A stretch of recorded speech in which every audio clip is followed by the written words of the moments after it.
Au chapitre économique, Stellantis s'enfonce un peu plus dans la crise. Le géant automobile européen qui vient d'officialiser la prise de fonction de son nouveau directeur général annonce une perte nette de plus de 2 milliards d'euros au premier semestre.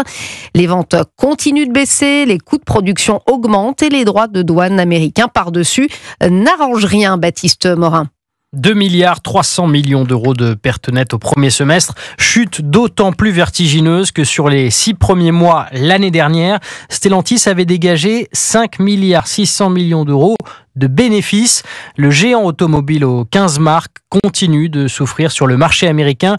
Au deuxième trimestre 2025, ses ventes aux États-Unis ont chuté de 25%. Or, il s'agit là d'un marché stratégique, rappelle Flavien Neuvy, économiste et directeur de l'Observatoire CTLM de l'automobile. C'est vrai que le marché nord-américain est très important pour Stellantis. D'abord parce que Stellantis possède des marques américaines très fortes. On pourrait citer l'exemple de Jeep, mais ce n'est pas le seul. Et puis surtout, le marché nord-américain a cette spécificité, c'est que la structure des ventes n'est pas du tout la même. On vend plus de gros véhicules, des gros pick-up, et ces véhicules-là coûtent plus cher et génèrent plus de marge pour les constructeurs automobiles. Donc c'est un marché qui traditionnellement était beaucoup plus rémunérateur pour Stellantis. Ajoutez à cela les droits de douane de 25% imposés par Washington sur les automobiles.